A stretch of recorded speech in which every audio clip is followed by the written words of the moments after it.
Pokedexes are a divisive topic in the Pokemon community since some games offer a wide variety of Pokemon in their regional decks, while others, well, yeah, we'll talk about you later. Today we'll be ranking the regional decks of every mainline Pokemon game based on Pokemon variety, type variety, how the returning Pokemon fit into the new region, and how cool the Pokemon are, so let's start off with Pokemon Red, Blue, and Yellow.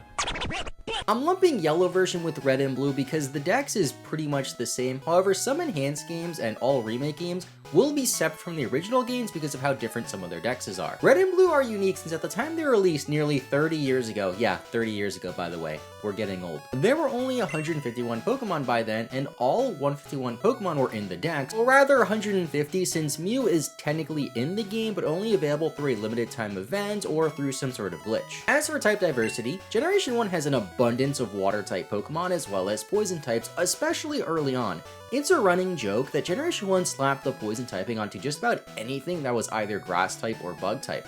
Then there's this guy who encapsulates both types and is by far the most common Pokemon you'll encounter while surfing. And that goes for a lot of Pokemon games actually, not just Red and Blue. There's also only a single line of Ghost types in the Gengar line and a single Dragon type with the Dragonite line. These tend to be the rarest Pokemon types, so I understand why there's only one Dragon line, but it's weird considering they have Lance, a Dragon type specialist, and then the Pokemon Tower in Lavender Town dedicated to Ghost, as well as a whole side mission with Ghost and the Silph just for there to be a single Ghost type line. At the end of the day, you have access to the entire arsenal of Pokemon that existed at the time, but the lack of type diversity knocks it down to the B tier for me. I forgot to get the whiteboard. I still don't know where my copy of Red version is, so we're just gonna use Yellow and Blue for this. Right in C tier, using the excess tape from the last video, because we're all about saving tape, I guess. Now with Pokemon Gold and Silver, this is where things get interesting.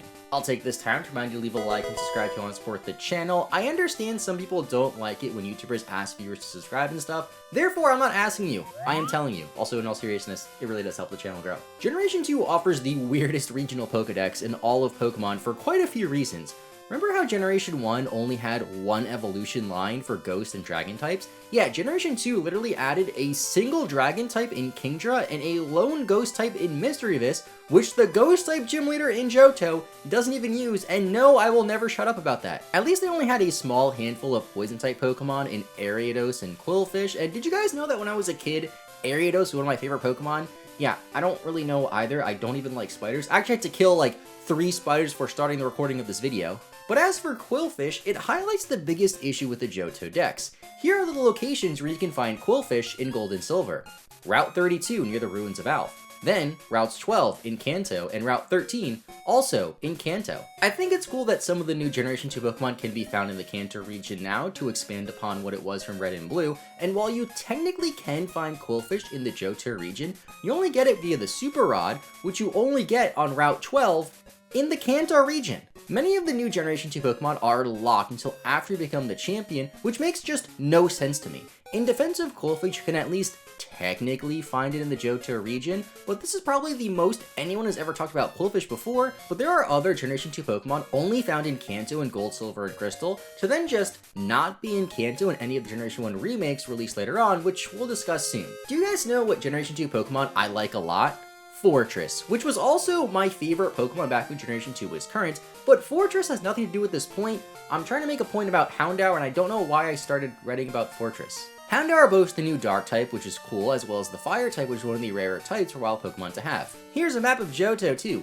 Let me know where you think you can catch Houndour. I would guess maybe in the route south of Goldenrod, akin to how in Kanto you can find Growlithe near Celadon City, the Kanto equivalent of Goldenrod, or maybe near Ecruteak City because of the Bird Tower, but no, you just don't get Houndour in Johto at all. Instead, Houndour is only found on Route 7 in Kanto at night. Why? To make matters worse, Route 7 is the route right outside of Celadon City where you catch Growlithe and Vulpix in Red and Blue. It doesn't stop there though. You know the Pokemon Slugma? As much as your mother loves the Slugma, it also can only be found in Kanto on Route 16, 17, and 18. Then in Crystal, it's changed to just be a daytime encounter. But hey, that's just 2 Pokemon, right? Here are some other Pokemon introduced in Gold and Silver that are only found in the Kanto region. Murkrow on Route 7 and 16. Misdreavus on Mount Silver. Larvitar on Mount Silver. Thought there was more when I started writing that part of the script, but technically Mount Silver is in Johto, I guess, but you only go there after becoming the champion, so it's kind of in this weird gray area. There's also a few Pokemon you can't get until way late in the game, like on the route south of Blackthorn City, but we don't have all day to dunk on the Generation 2 Pokedex. Crystal fixes a bit of the issue where Gen 2 Pokemon aren't available until much later on, like say Phanpy being available a bit earlier on, but another issue with the decks in these games are the sheer amount of Generation 1 Pokemon. You'll encounter more Gen 1 Pokemon than Gen 2 Pokemon, which is annoying, and a lot of the times when I play Gold or Silver or Crystal, my team has 4 more Gen 1 Pokemon on it and just 1 or 2 Gen 2 Pokemon, usually my starter. As much as I like the Generation 2 Pokemon as a whole, the Pokedex in the Gen 2 games and how the Pokemon were dispersed throughout the region or regions with Kanto being included makes no sense to me. With that in mind, where's my Gold and Silver copy? With that in mind, these are going in F tier. I'm sure everybody probably saw that coming. Oh, Gold, don't fall. Ooh. Hold up. Bam. F tier. I originally put them in D tier until I looked closer at the other regional dexes, and yeah, it definitely deserves the F tier treatment. Does anybody hear those trumpets? Must be in the Hoenn region again. Now, unlike in Pokemon Gold, Silver, and Crystal, in Ruby, Sapphire, and Emerald, you'll find mostly new Generation 3 Pokemon in the wild. A very small amount of the Pokemon you'll find in Ruby and Sapphire are from the Johto region, which is remedied by the GameCube games focusing more on Gen 2 Pokemon, as well as Emerald version expanding the Safari Zone and adding the Battle Frontier in the post-game for more Johto Pokemon. Now, I'm not going to count the GameCube games in this video because they have such a small pool of Pokemon. I don't really think it's fair because I think Colosseum only has like 60 possible Pokemon you can obtain. The regional dex in Ruby, Sapphire, and Emerald boast 202 Pokemon out of a possible 386 that existed at the time, and has some nice type diversity as well. I always like it when routes early on offer more types than just your basic, normal, flying, or bug type Pokemon. Early on in Hoenn, you have a Dark type option in Poochyena, a Psychic type option in Routes, and then Grass type options in Seedot or Lotad, as well as a Water type, I guess, in Wingull that's also a Flying type, which is really common. Then not much later on in the Granite Cave, you have access to a Steel type Pokemon in Mawile, or a Ghost and Dark type in Sableye depending on what version you're playing. And as a whole, Hoenn did a better job incorporating Dark and Steel types than Generation 2 did, even though Dark and Steel were introduced in Generation 2. I mean, Generation 3 also did a much better job at incorporating held items than Gen 2, but that's besides the point. There's also just more Ghost types and Dragon types, as Generation 2 only added 1 of each, and even 2 pseudo legendary lines, which are a fan favorite to this day. For Dragons, there's some really cool ones like Flygon and Salamence, then also Altaria, which I kind of like. As for Ghost types, we have Banette, one of my favorite Pokemon, Dusclops, is that it? Sableye, which I mentioned. That's 3 right there. That's more than existed before Gen 3. Generation 3 did a nice job expanding on the type diversity, although Water type is still pretty common, being the most common type even to this day. And also, of course, you know, Hoenn, too much water. It is kind of true. There is a lot of water routes in Hoenn, and of course, water routes are going to have mostly water types. Now, I want these rankings to focus mostly on the regional decks of each game and not the national decks. And I think it's funny how a Pokemon like Magcargo is often mistaken as a Gen 3 Pokemon because of how rare it is in Gold, Silver, and Crystal, and how it's pretty common early on in Hoenn. There's a lot of cool new Pokemon to encounter in Hoenn, and the biggest flaw is the lack of Generation 2 Pokemon, which is funny because that's also an issue with Generation 2. I'm gonna need more tape. I'll put Ruby and Sapphire and Emerald in A tier, I guess, like right over there or so. I feel like they're very solid dexes, not the best decks, but definitely above average. The first remake Pokemon games we have to discuss are Fire Red and Leaf Green, which have the same exact regional Pokedex as Red and Blue. You might think that this would rank them the same as Red and Blue, but considering the fact that these games released during the Generation 3 cycle, which have over 200 more Pokemon than existed in Generation 1, it's not that simple. Quite a few new evolutions and baby Pokemon were added since Generation 1, but you still only have the original 150 Pokemon in the regional dex, which excludes Pokemon like Crobat, Espeon, and Umbreon, and the baby Pokemon until after you get the national dex, despite Golbat still existing.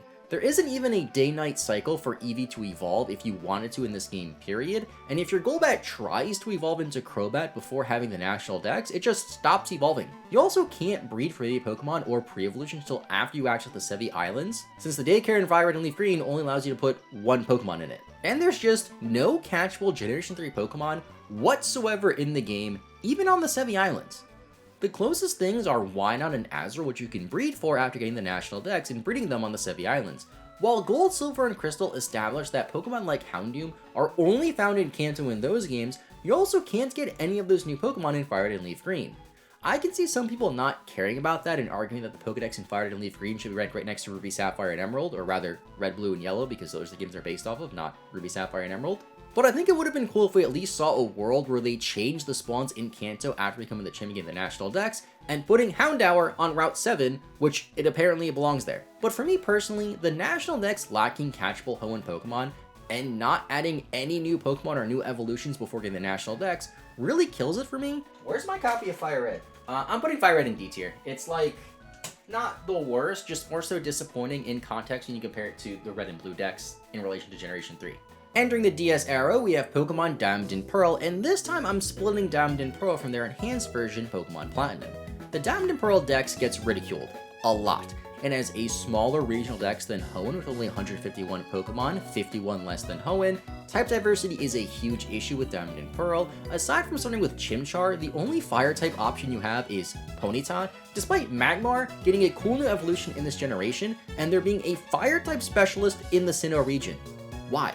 In fact, you can't get any new evolutions till post-game aside from Roserade and Ambipom, which just doesn't make any sense to me. There's other missing Sinnoh Pokemon in the regional decks too, like Giratina and other legendaries like Heatran or Cresselia. One of the plus sides of Sinnoh are all the legendary Pokemon options, but a lot of them aren't even in the regional decks. Medicham got Slugmud sort of too, as a lot of people think it's a Generation 4 Pokemon because of how common it is in Generation 4, and also how it's just not an Emerald version. And while I love a lot of the new Generation 4 Pokemon, the National Dex in Diamond and Pearl is one of the weirdest dexes out there. So yeah, I'm going to stick it in D tier because of lack of type diversity and there only being 151 Pokemon in the regional dex. Use the European box, which is a bit bigger, but it looks funnier.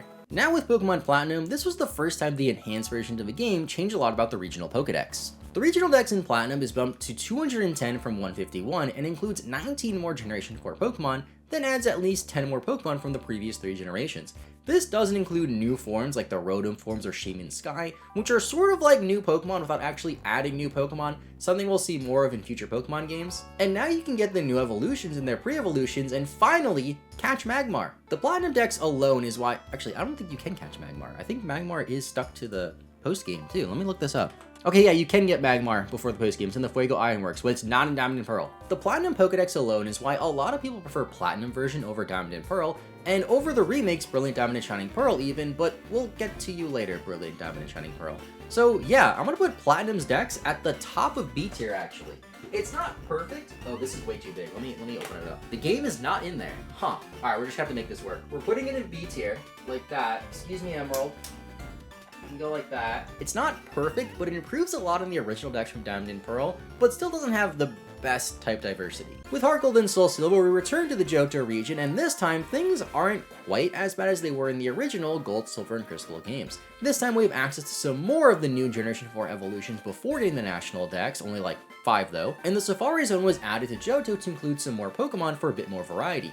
The same issue with Pokemon like Houndour applies though, as it's still locked behind Kanto, even in this game. Dude, what the heck, where's my Soul Silver too? It's better, but not by much. If we were to include the national dexes, Heart Gold and Soul Silver rank much higher, but seeing as that's only marginally better than Gold and Silver, I'm just gonna put it in the D tier. Bah. Moving on to Black and White, the regional dex in this game includes 156 Pokemon, about 60 less than Platinum version and on par for what we saw in Diamond and Pearl as well as Fire Red and Leaf Green. The unique thing is all 156 Pokemon in the Unova regional dex are new to Generation 5. No older Pokemon appear until after the post-game, and this was a very heated topic back in 2011.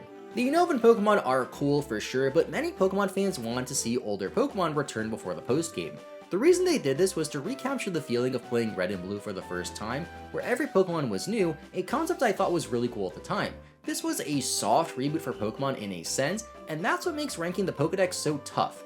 Black and White 1 have decent type diversity, good Pokemon variety, and really cool Pokemon, so I can see Pokemon fans rating this game just about anywhere on their tier list depending on how you feel about the Unovan Pokemon, but there's also just no new evolutions despite Alomomola suspiciously looking a lot like Love Disc, and there's a lot of callbacks to Generation 1, but there's still less Pokemon in the dex overall, so I feel like I have to put it in the C tier, right here.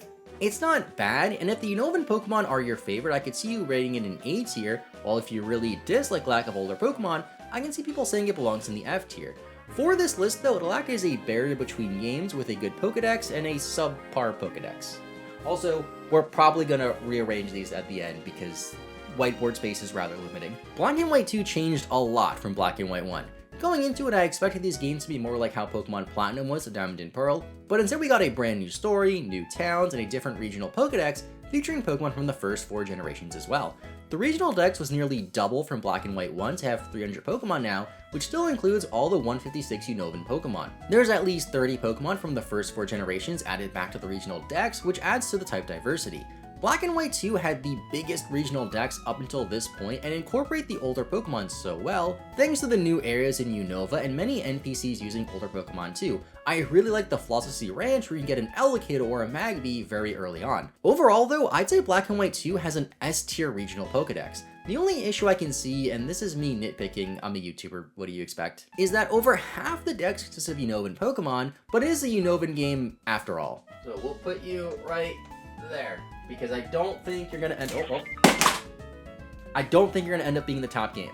If any tape companies want to sponsor me, let me know.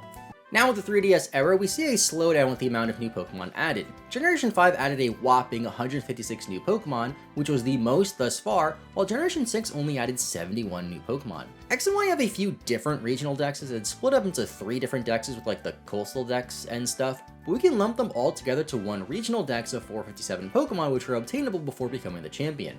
The biggest by far up until this point, and this is the first time that new Pokemon don't make up the majority of the dex, as the most represented generation in the Kalos dex is unsurprisingly Generation 1. We have Mega Pokemon, which again are like adding new Pokemon without adding new Pokemon, and overall there's a ton of variety in Kalos. I like the idea of scaling back on new Pokemon to focus more on variety, as well as introducing things like Mega Evolution to make it feel like there's more new Pokemon than what the Pokedex actually says. Overall, the Kalos Regional Dex is one of the best dexes in all of Pokemon. It is massive, it is diverse, and the only real issue I can see is the lack of Generation 6 Pokemon, but I'm still gonna put it in S tier due to the sheer amount of variety it has. It's actually the biggest Pokedex, or the biggest regional Pokedex we have seen in a Pokemon game ever. There you go, X.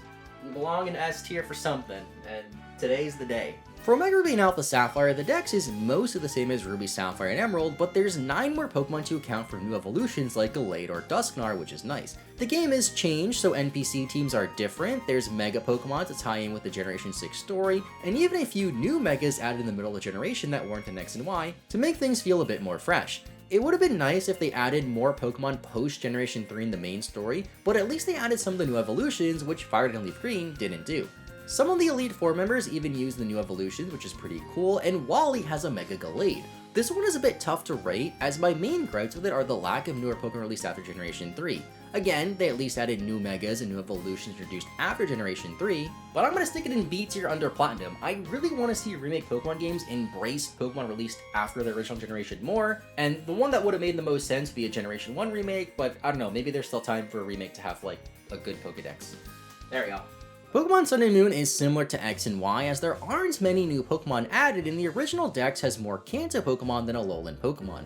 Alola is tied heavily to the Kanto region with Alolan forms, which technically count towards the Kanto Pokedex count as they share the same Pokedex number as their Kanto counterparts, despite technically being new Pokemon. Similarly to Kalos, the Alola Dex is separated into a few different parts as well, totaling for 302 Pokemon, about 150 less than we saw in X and Y. While they aren't the first games to do this, there's a lot of variety based on what you'll find at day or night, which makes it fun to play at different times of the day, and Moon version even has the day-night cycle reversed, so it's night in the day and day in the night, which is a nice touch. Alolan forms, or rather regional variants in general, are one of the best things they've added to modern Pokemon in my opinion, and that started with Pokemon Sun and Moon. The Ultra Beasts are all awesome, and Solgaleo and Lunala are some of my favorite cover legendary Pokemon. There are a lot of the core Alolan Pokemon I'm not really a fan of, like Toxapex, but all around the new Pokemon fit the theme of the Alola region so well, and there's a pretty even split of Pokemon from the 2nd to 5th generation. No new evolutions, and a lot of Generation 1 Pokemon and very few Generation 6 Pokemon, but still a very nice spread overall. Because it's a smaller dex than the Kalos dex, I don't want to put it in S tier, especially since there's just more Pokemon that exist in Generation 7 compared to Generation 6, but overall Sun and Moon have a very solid dex, worthy of the A tier that just gets built upon with the Ultra games released later on. Okay, A tier is getting a little crowded because of the cartridge cases here, so we have to play around with this a bit. So that's A tier. The Ultra games up the Alola Dex from a total of 403 from 302 in Sun and Moon, which is a huge upgrade on top of an already good Pokedex.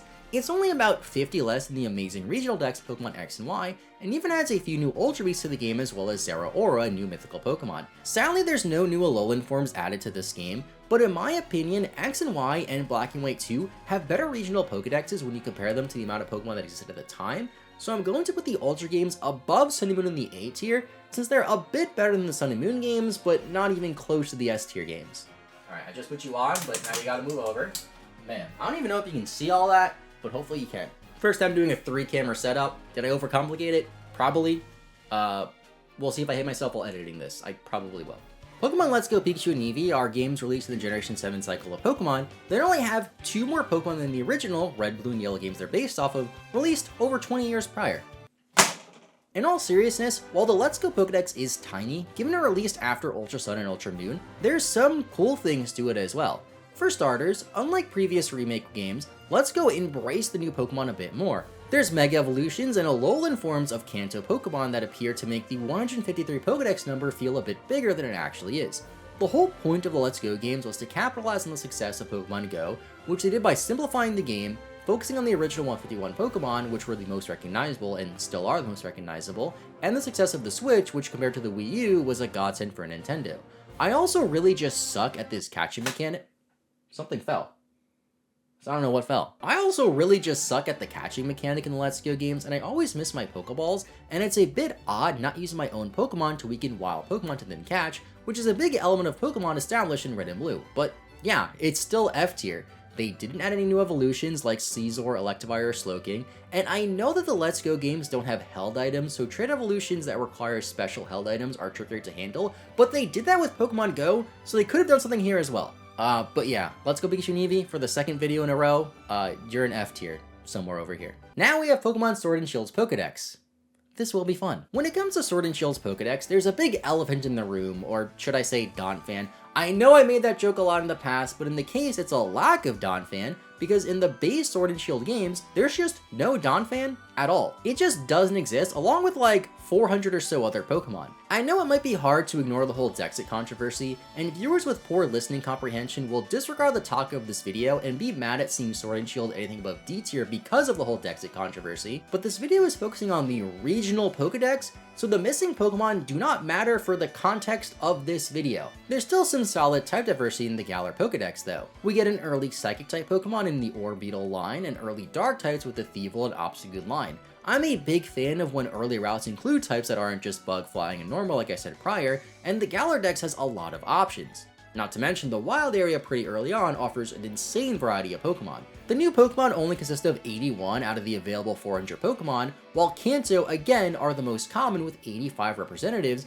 although we can put an asterisk next to the 81 Galar Pokemon since Galarian forms count towards the original Dex and not Galar Pokemon. So if you count them towards the Galar count and not the count of their original generation, there would be more Galarian Pokemon. There's also Gigantamax forms, I guess, which are like a watered down version of Mega Evolution. A few Pokemon have a signature G-Max form, but overall they were a step down from Megas and not nearly as memorable, nor do they change as much as Mega Evolution did. The core Galar Dex has a lack of legendary Pokemon with 0 legendaries from the previous games, which does knock it down a peg. Again, we're only rating the core regional Pokedex of each game, so with that in mind, the Pokedex in Sword and Shield isn't that bad. It has a good selection of Pokemon, but the limited legendaries and fear of what the comments might say if I rate it any higher make me want to put it at the bottom of B tier. Certainly better than Fire and Leaf Green, but not better than Sun and Moon at all. While editing this video, I realized I forgot to talk about DLC and why I'm not including it. I'm not going to count the DLC because I always see the DLC as post-game, and the DLC also isn't really part of the regional decks in a way. It's kind of more of the national decks, as it's kind of intended to be done after the main story. I understand you could go to the Isle of Armor and Sword and Shield, for example, at any point, but I feel like including it just complicates things too much, so to make things simple, I'm just not going to count the DLC and consider that to be part of the national decks. I don't know why this tier list feels so much more crowded than other tier lists when I had the same amount of games on it, but we can put you right there. That is B tier, by the way. Hard to see, I'll put an image at the end, but bear with me. After Sword and Shield, we return to the Sinnoh region with Brilliant Diamond and Shining Pearl. I probably should have got my copy of Shining Pearl too, but we only have Brilliant Diamond right now. Seeing as Platinum vastly improved upon the decks in Diamond and Pearl, surely they stuck with that for the remakes, right? Or at least enhance it like they did in previous remakes like Omega Ruby and Alpha Sapphire. No, they just didn't. There aren't even G-Max Pokemon like how Omega Ruby Alpha Sapphire added Megas. In fact, there's just no G-Maxes at all despite being in the same generation as Sword and Shield. No new regional forms or returning regional forms, as it's just the same exact decks as Diamond and Pearl. To its credit, it did add the Great Underground to allow you to find some Pokemon a bit easier or a bit earlier on, but all the cool new Pokemon you can find in the Great Underground, like starter Pokemon, are locked till after you get the National Dex, so it's the same 151 Pokemon as Diamond and Pearl, just more ways to encounter the same Pokemon. If we're taking post-game and National Dex into account, BDSP would rank a bit higher, but since it's just the same as Diamond and Pearl and released after like 400 more Pokemon came out, I have to put it under Diamond and Pearl. Similarly to Sword and Shield, you can't even transfer over Pokemon that came out after Generation 4, even though you could do that with Oras, and Oras at least embraced some of the new evolutions. So BDSP, I don't think anyone's gonna complain about this. I'm gonna put you in F tier. Right there. On your, you don't even deserve to stand up. You're staying on your side. After the release of Brilliant Diamond and Shining Pearl,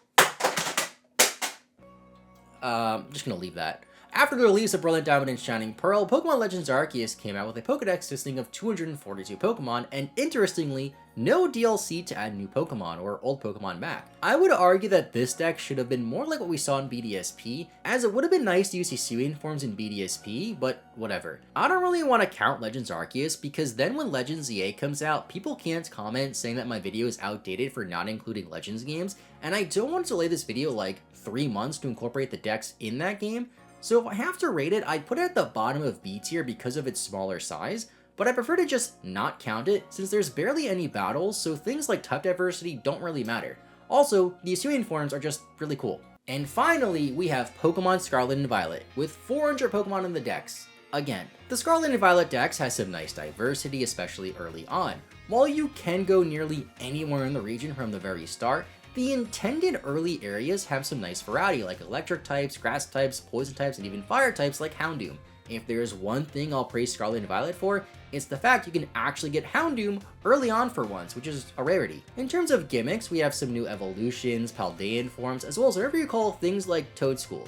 It's not a Paldean Tentacool, but like, come on, you're telling me this isn't just supposed to be Tentacool and Tentacruel just with their opposite types? We have some fan favorites too, like Dunsparce, then bigger Dunsparce, then some mice, which evolve into more mice. The Paldean Dex is one of the weirdest Pokedexes in a good way due to how diverse it is and how unique some of the Pokemon are, and also because Paradox Pokemon are really cool, and now finally we have decent representation of Generation 5 Pokemon, which tend to be some of the least represented Pokemon. While it has the same Dexit flaw as Sword and Shield, which was somewhat remedied through free updates and DLC later on, if we're going to focus just on the core regional Dex of Scarlet and Violet, it's actually a pretty cool Pokedex in my opinion, and worthy being at the top of C tier. Some of my reasoning for it not being higher is it has the same regional dex count as Sword and Shield, despite there being more Pokemon that exist now, so I would consider it overall worse than Sword and Shield's Pokedex. You know what, this whiteboard is like a disaster, so if you stick there, you can stay there, but I think it's gonna fall.